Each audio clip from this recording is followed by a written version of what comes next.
हाँ तो प्यारे बच्चों, चलिए आज के क्लास में आप लोगों का हार्दिक अभिनंदन है। आज का क्लास में हम लोग पढ़ेंगे कैप्टन BH लिटिल हार्ट। ठीक है बच्चों, BA फाइनल ईयर, ध्यान दीजिएगा एक बार फिर से आप लोग।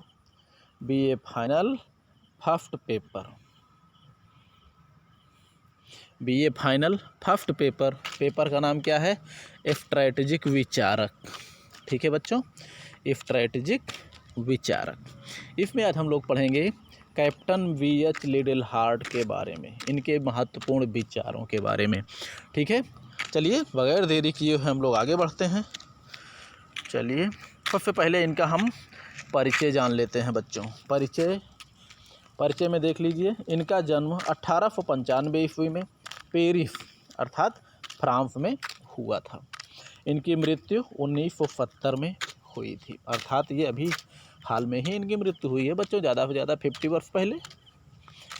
ठीक, चलिए ये जो है कवचित युद्ध कला यानी टैंक संबंधी ये विचारक कहे जाते हैं। इन्होंने टैंक युद्ध कला पर अपने विचार व्यक्त किया है। इसके अतिरिक्त भी इन्होंने बहुत सारा विचार दिया है, अभी इसके बारे में हम लोग आगे पढ़ेंगे।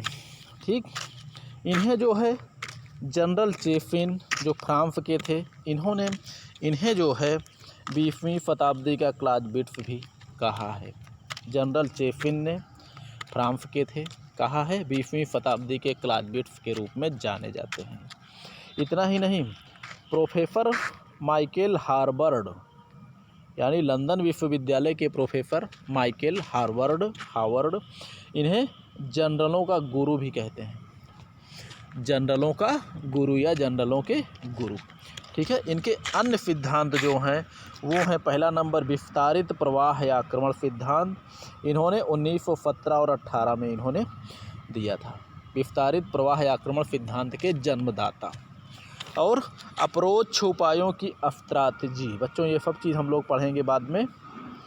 विस्तारित प्रवाह या आक्रमण जो कि टैंकों की कार्रवाई की सफलता पर निर्भर करता है। अप्रोच उपायों की स्ट्रैटेजी यानी बैकफुट की कार्रवाई यानी पीछे की कार्रवाई, जिसमें सामने से अटैक ना करके अन्य तरीकों से इसको परेशान किया जाए, कमज़ोर किया जाए, तनावयुक्त किया जाए, वो है अप्रोच उपायों की यानी प्रत्यक्ष अप्रत्यक्ष। ठीक है, वही चीज़ है, प्रत्यक्ष परोक्ष अप्रोच। ठीक है बच्चों, चलिए विस्तारित प्रवाह या आक्रमण के ही आधार पर, अर्थात इन्होंने विस्तारित प्रवाह या आक्रमण का जो सिद्धांत दिया था, इसी के आधार पर जर्मनी ने द्वितीय विश्व युद्ध में ब्लिट्जक्रीग समरतंत्र का विकास करके यंत्रीकृत युद्ध कला का विकास किया।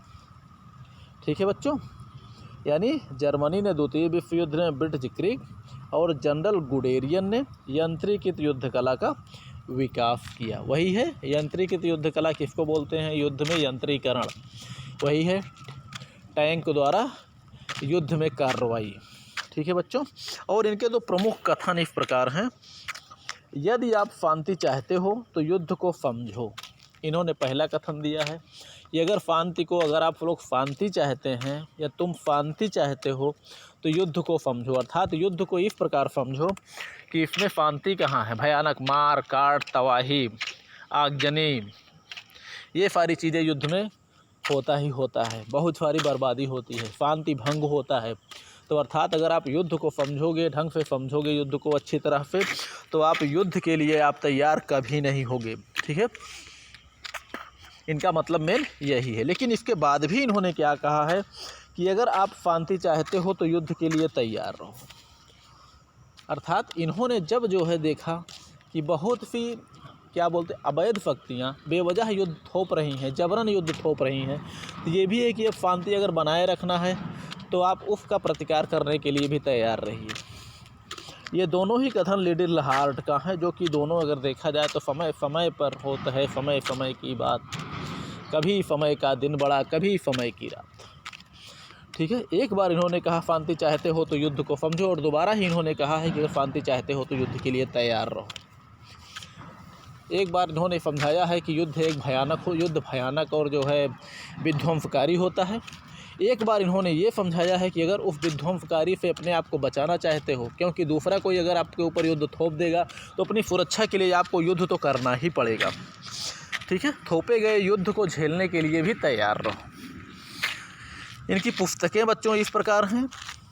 पहला number strategy the indirect approach, अगला है thoughts on war 1939 the revolution in warfare, the remarking of modern आर्मीज, the remarking of modern आर्मीज। आगे इन्होंने 5वीं पुस्तक है इनकी बच्चों द फ्यूचर ऑफ वार, 5वीं पुस्तक है।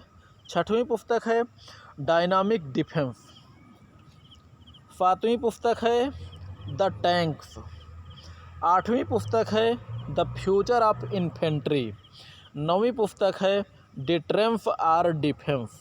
ठीक है बच्चों। 10वीं पुस्तक है द रोमेल पेपर्स,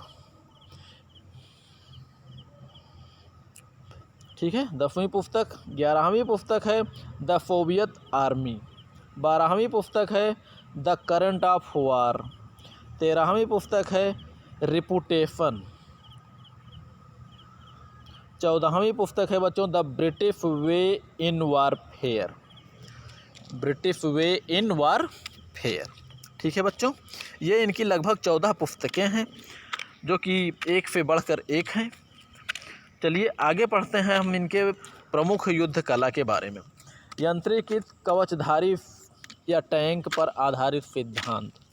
यंत्रीकृत कवचधारी कवच युक्त सेना बच्चों द्वितीय विश्व युद्ध के बाद जो कवच युक्त सेना जो सबके सामने आई है, या मान के चलिए प्रथम विश्व युद्ध में ही इसका निर्माण हो चुका था, वो कहा जाता है टैंकों की सेना को, जिसे कवचित कोर कहा जाता है। ठीक है बच्चों, कवचित कोर या कवच युक्त सेना या कवचधारी सेना, इसे यंत्रीकरण कवचधारी सेना बोला जाता है टैंकों को। अब देखिए, कैप्टन लिटिल हार्ट ने यंत्रीकृत सेनाओं द्वारा विस्तारित प्रवाह आक्रमण के सिद्धांत का प्रतिपादन किया, जिसे मूसलाधार आक्रमण भी कहा जाता है। बच्चों, मूसलाधार आक्रमण इसलिए कहा जाता है टैंकों के साथ फायर करते हुए आप आगे बढ़िए, क्योंकि टैंक गतिशील होते हैं और फायर करते हुए तेज़ी से बढ़ने को कहा जाता है मूसलाधार आक्रमण। जैसे पानी जब खूब तेज़ी बरसता है तो कहते हैं मूसलाधार पानी बरस, यानी पानी पे पानी बरस रहा है खूब तेज़। तो ऐसे ही आक्रमण, वो भी आग उगलते हुए आक्रमण, तेज़ी से गति को बनाए रखते हुए, तो वो है मूसलाधार आक्रमण। अब देखिए, इस आक्रमण की सफलता टैंक तथा विमान के समायोजित समरतांत्रिक प्रयोग पर निर्भर करती है। इसमें इन्होंने विमान को भी साथ ले लिया है, अर्थात नीचे से टैंक जो है मूसलाधार आक्रमण करते हुए आगे बढ़ते रहें और ऊपर से विमान जो है बमबारी करते रहें। और जिस सेना पर इतनी बड़ी कार्रवाई हो जाए बच्चों, वो सेना जो है किसी लायक नहीं बचेगी। अगर उसके पास पर्याप्त व्यवस्था नहीं है तो वो सेना जो है किसी लायक नहीं बचेगी, क्योंकि सामने से मूसलाधार टैंकों का आक्रमण, टैंक की सेना का आक्रमण, ऊपर से विमानों की बमबारी, तो बताइए कौन बचाएगा इस सेना को। लेकिन ये इन्होंने कहा ये सफल कैसे होगा, दोनों का समरतांत्रिक सहयोग, समरतांत्रिक प्रयोग, टैंक तथा विमान, समायोजित सहयोग। ऐसा ना हो कि ऊपर से बम गिरे और टैंक के ऊपर ही गिरे, तब भी ठीक नहीं है। अर्थात ऐसी कार्रवाई के लिए समरतांत्रिक ट्रेनिंग होना जरूरी है, ताकि वो जहां ज़रूरत पड़े वहीं पर ऊपर से बम गिरना चाहिए।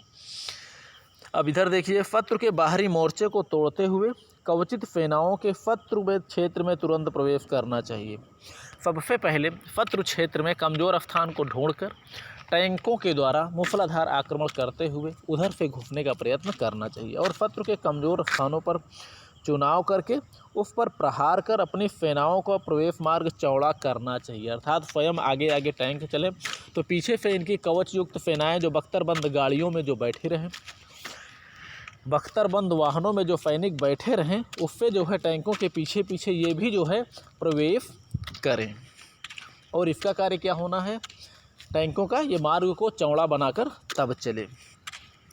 और इसको अंत में करना क्या है, शत्रु मोर्चे में पहुंचने के बाद सेना को चारों ओर से बिखेर कर शत्रु को झकझोर देना चाहिए।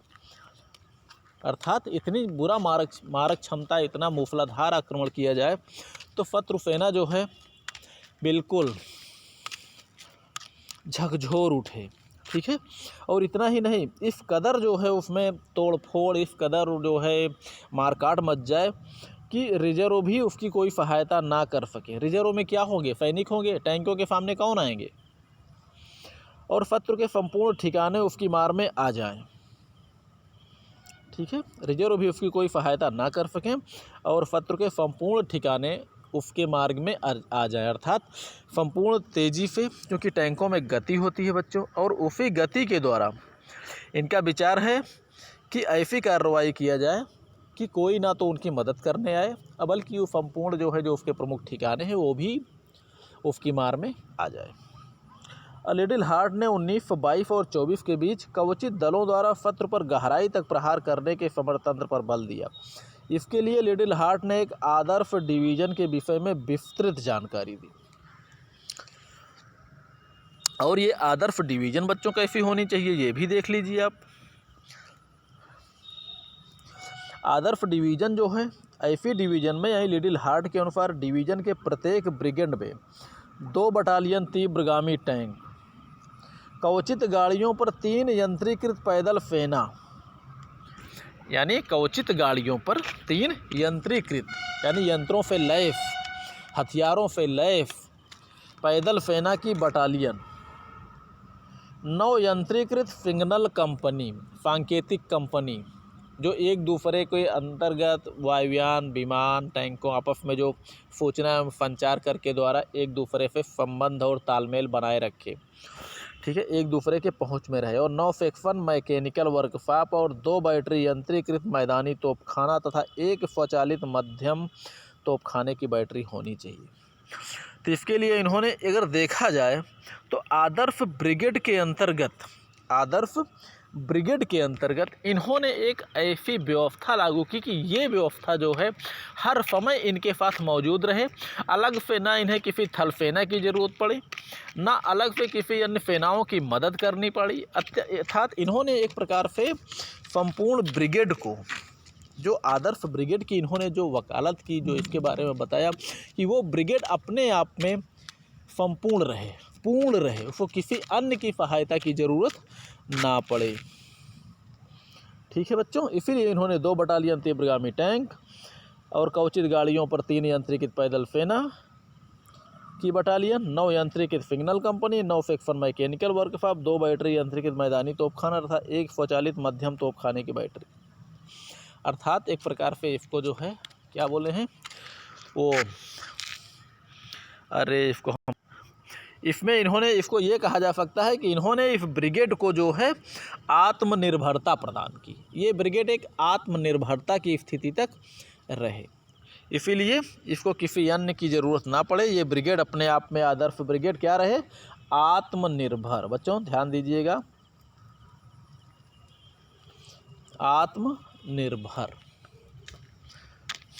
चलिए आगे बढ़ते हैं। लिटिल हार्ट के अनुसार भावी युद्धों में घुड़सवार सेना का स्थान कवचित दलों को मिलेगा और पैदल सेना का अपना महत्वपूर्ण स्थान बना रहेगा। बच्चों ये बहुत ही महत्वपूर्ण है। वैसे भी देखा जाए तो द्वितीय विश्व युद्ध के बाद व उसके पहले भी देखा जाए तो उसी समय जब से कवच आए, जब से अग्नेयास्त्रों का प्रयोग हुआ, तब से घुड़सवार सेना का महत्व कम हो गया। आज के समय में जो यंत्रीकृत जैसे घुड़सवार सेना उस समय तीव्रगामी सेना होती थी, तो आज के समय में जो ये तीव्रगामी सेना है वो कौन सी सेना है बच्चों? वो है कौन सी? वो है बच्चों टैंकों की सेना। और जो इन्होंने कहा है वो आज भी जो है ये सत्य है, सही बात भी है। घुड़सवार सेना आज किसी के पास नहीं है। घुड़सवार कभी कभी पुलिस वाले, फौजी ये सब गश्त करते हुए देखे जाते हैं, लेकिन सेना और युद्ध करने वाली घुड़सवार सेना नहीं है। घुड़सवार सेना की गतिशीलता को बनाए रखा तो केवल कवचित दलों ने, अर्थात टैंकों की सेना ने। टैंकों की सेना जो मूसलाधार आक्रमण करती हुई आगे बढ़ती है, एक प्रकार से पुराने घुड़सवार सेनाओं का ही कार्य कर रही है। और पैदल सेना का अपना महत्वपूर्ण स्थान बना रहेगा, यानी पैदल सेना को आज भी क्या कहा जाता है बच्चों? युद्ध की रानी। ठीक है, पैदल सेना को आज भी कहा जाता है युद्ध की रानी, अर्थात उसका अपना महत्वपूर्ण स्थान बना हुआ है। आगे हम लोग पढ़ते हैं बच्चों स्ट्रैटेजी एवं महान स्ट्रैटेजी संबंधी विचार। चलिए ये वीडियो थोड़ा सा लंबा हो जाएगा बच्चों, इसलिए ऐसा करते हैं हम इसको जो है हम लोग आगे पढ़ेंगे, ज़्यादा अच्छा रहेगा। ठीक है, अगले जो है भाग में।